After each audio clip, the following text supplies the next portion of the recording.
Okay, picture this. You walk into a store, you need something straightforward, maybe a new toilet, right? And bam, you're facing hundreds of them. Or, the cereal aisle, thousands of boxes staring back. Or even oatmeal, I heard somewhere, like 74 different kinds. 74. It makes you think back, doesn't it? Like, needing glasses used to mean choosing between maybe two styles down at the general store. Fast forward to now, and the options for pretty much everything feel endless. It's not just overwhelming. Sometimes it feels completely paralyzing. And here's the real kicker, the paradox. All this choice, this abundance we're told is freedom that empowers us. It can actually lead to some serious frustration, anxiety, even regret. It turns out more choice doesn't automatically equal more happiness. Often it seems to mean more stress, more guilt, maybe less satisfaction overall. It just flies in the face of what you'd expect. So today, that's what our deep dive is all about, unpacking this really counterintuitive idea. We're going to explore how having too much choice messes with our minds, our lives, maybe even the planet. And importantly, we'll look at how we can maybe find some real freedom, some peace, by, consciously choosing less. Exactly. And it's not just about what you choose in the end. It's about how the whole process of choosing impacts us, We're digging into the psychological side, the emotional costs, even the environmental side of having all these endless options. And then, guiding you towards some practical ways to maybe simplify things a bit. It really feels like a crucial conversation for our well-being today. Okay, let's get into it then. This idea of overchoice. We're constantly told more is better, right? More options are always good. But the research, it actually suggests the opposite. It's that thing, the paradox of choice that psychologist Barry Schwartz talks about. Right. Think about jam, of all things. Studies literally show that if you give people fewer jams to choose from, maybe just 6 kinds instead of 24, they actually feel happier with what they buy. Yeah, they're more likely to buy one in the first place, and they report higher satisfaction afterwards. It just totally undermines that gut feeling that more variety equals better choice. It does, and what's really fascinating, or maybe concerning, is the psychological toll it takes. A big one is analysis paralysis. This is where it gets really interesting for your mental state. You have so many options, you just freeze, you get stuck. Yeah, I know that feeling. You probably recognize it if you've ever thought about picking up a new hobby, maybe learning German or trying digital art or even just planning a big trip. Instead of diving in, people can spend ages researching, watching tutorials, comparing methods, driven by this fear of failing or this need to be instantly amazing at it. Right, like you have to know everything before you even start. Precisely. And the problem is they get trapped in this endless loop of gathering information and they never actually start. They burn out before step one. That's such a common trap. So is that mostly about being a perfectionist, do you think? Or is it really just the sheer mental effort of trying to weigh up all those possibilities? Just too much data? It's often a bit of both, definitely. But the cognitive load is a massive factor. And that brings us to another key point. Cognitive bandwidth depletion. Basically, having too many choices literally drains our mental energy. Think about that cereal aisle again. Trying to navigate thousands of options, the brands, the flavors, the health stuff, it's genuinely tiring for your brain. So by the time you actually get to the checkout, your, let's call it decision-making fuel tank is running low, your cognitive bandwidth is depleted. Okay, yeah. And that makes you way more likely to make impulse buys. That candy bar you didn't plan on getting, that's depletion at work. And it's not trivial. This mental fatigue can actually impact how you perform on other tasks later, even something like an IQ test. Your brain gets tired from choosing. I've definitely felt that supermarket brain drain, like you just want to switch off. So what about the actual enjoyment? Does making a choice from tons of options feel less good too? Absolutely. That leads right into the next issue. Buyer's remorse and ultimately lower satisfaction. Just the sheer number of alternatives makes us second-guess ourselves constantly. If you pick one out of, say, 60 slightly different types of Fruit Loops. 60? Seriously? Well, maybe not quite 60, but you get the idea. The differences are often tiny. So it's almost impossible to feel certain you picked the absolute best one. And that doubt that what if the other one was slightly better feeling, it just lingers. It kind of chips away at your enjoyment of what you actually bought, even if it's perfectly fine. It's really baffling, isn't it? Yeah. If the research points so clearly to this choice paradox, then why on earth are we still drowning in options? It feels like the whole system is set up against our own good sometimes. Well, that pulls back the curtain on the bigger picture, doesn't it? It's tied into the engine of consumerism. Mass marketing, advertising, a lot of it is fundamentally designed to create desire, often for things we didn't even know we wanted. Companies are in this constant race to one-up each other, always pushing the next new thing, even if the old version worked perfectly well. Yeah. It's all about convincing us that we need more, we need better. It fosters this constant low-level dissatisfaction. We're subtly told we shouldn't really be happy with what we have. I read this anecdote once about a skateboard shoe company. They were designing their product catalogs a year and a half in advance. They were totally confident that their marketing could actually create the demand for specific colors and styles over that time. Wow, planning the desire. Exactly. Literally manufacturing desire. Telling you, okay, you might not want this bright orange shoe now, but trust us, in 18 months you will, because we're going to make sure you see it everywhere. It just shows how our wants can be shaped, manipulated even, pushing consumption just for consumption's sake, not always about real need or improvement. That's kind of depressing when you think about it. And does this upgrade culture bleed into other areas, like beyond just buying stuff? Do you think it affects how we approach, say, relationships or learning new skills? Always looking for the next shiny object instead of digging deeper? That's a really sharp question. And yes, I think it absolutely spills over. It's not just physical products.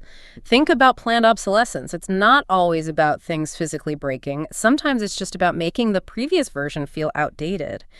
Like textbooks, you mentioned new editions often have very minor changes, maybe page numbers shifted around. Right, forcing students to buy new ones. Exactly. It's not about massive educational improvement. It's about driving continuous purchasing. Yeah. And that mindset that newer is always better, it subtly conditions us. It can definitely leak into how we view relationships, skills, even experiences, always searching for a better option instead of nurturing what's good right here.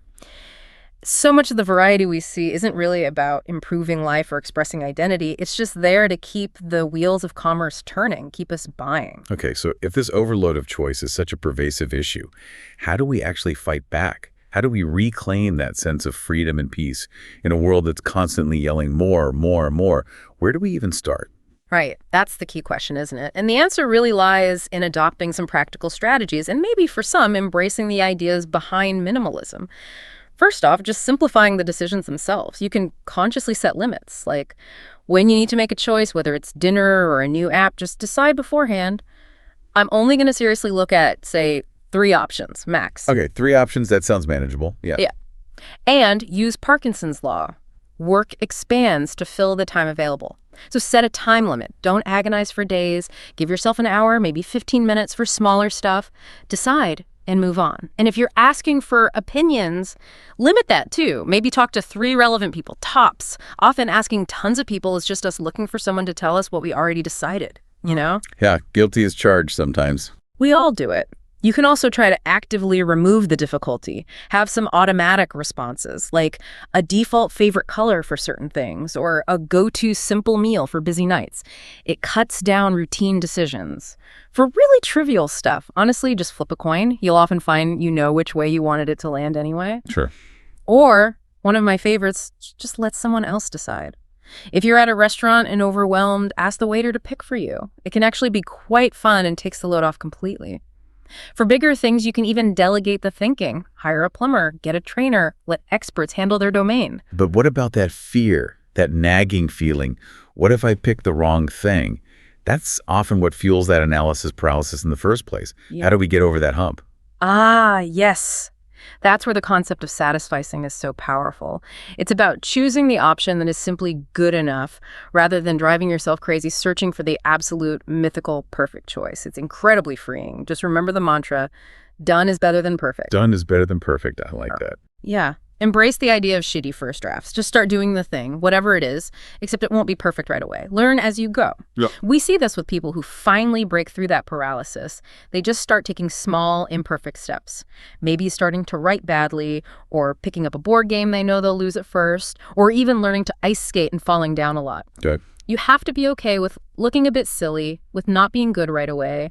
There's really no such thing as wasted time if you're learning from it. It's all just lessons. That's a huge mental shift, isn't it? From needing perfection to just starting and learning. So beyond these immediate tactics for making decisions, what about the deeper benefits? If people really embrace living with less, what does that do for them? It sounds like more than just saving brain power. Oh, absolutely. The well-being benefits of minimalism or just intentional simplification are really significant and touch many areas of life. A huge one is gaining autonomy and a stronger sense of authenticity. When you intentionally decide to live with fewer possessions, you start to free yourself from those external societal pressures, And from that hedonic treadmill, the endless chase for the next purchase to get a temporary happiness boost. Right, the treadmill. Stepping off that creates real space.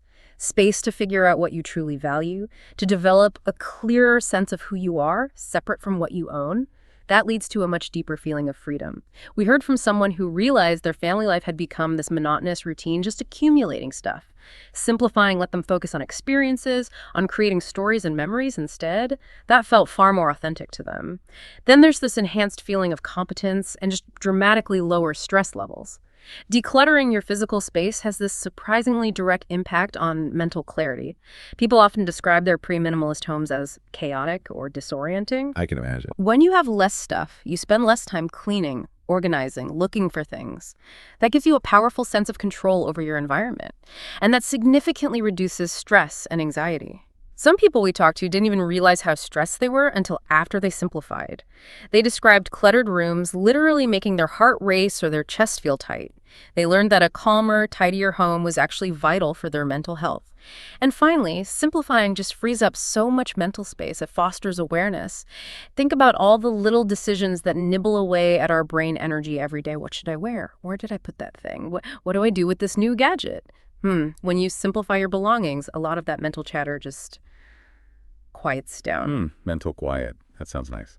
It is. And that space isn't just empty. It allows for more reflection, more mindfulness. You start noticing simple pleasures more, savoring meaningful moments, appreciating quality over quantity, whether it's possessions or time spent with people.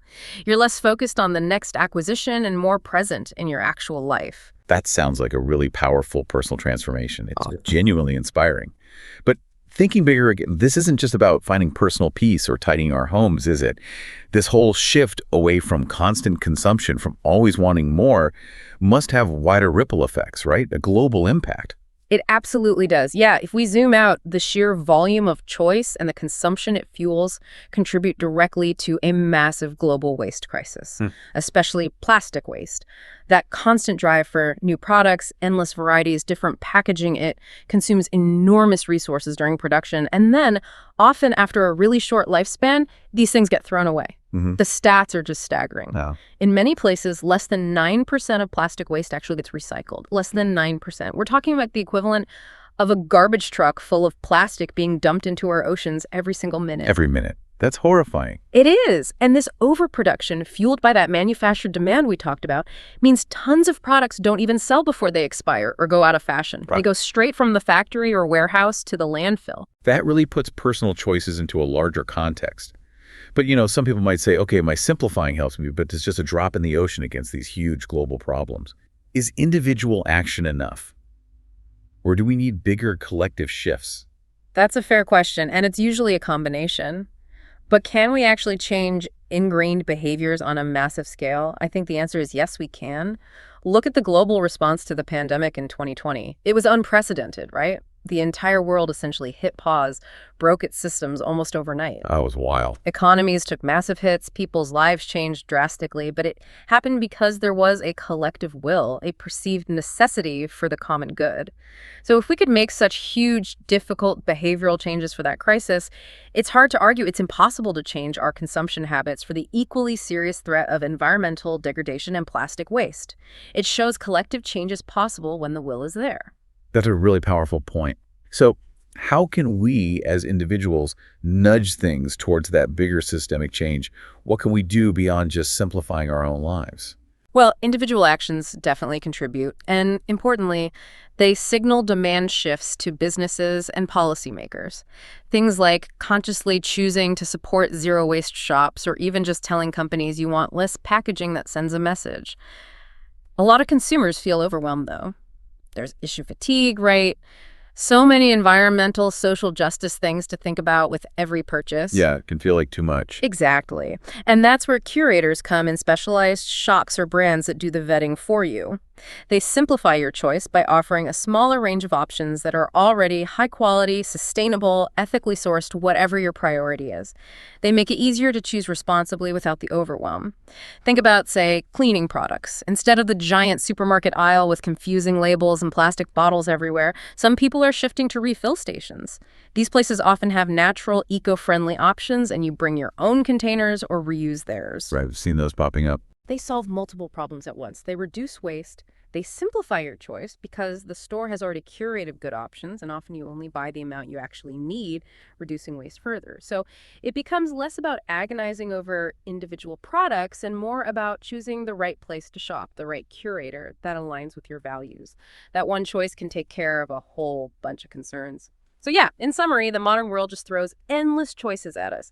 But consciously embracing simplification in our stuff, our mental habits, maybe our finances, our time, it can genuinely boost our well-being. It really does lead to more freedom, more peace, and a life that feels more authentic, more like your own. Absolutely. It's so clear from our chat today, the real power in consuming mindfully, the freedom you get when you stop endlessly planning and just start doing, and that surprising joy you can actually find in having less.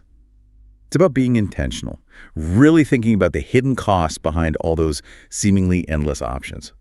So as you go about your day, maybe mull this over. We want to leave you with this thought to ponder. What's one single choice, just one, that you could eliminate from your daily routine? Something that, if removed, would free up the most mental space or physical space or even just time in your calendar for the things that genuinely matter to you. Yeah, just take a moment with that question. Maybe pick one small thing you could try simplifying today. Even a tiny step can start making a real difference to how you feel. Thank you so much for diving deep with us today. We really hope this conversation helps you navigate all the choices out there with a bit more intention and hopefully a bit more peace. Join us next time for another deep dive.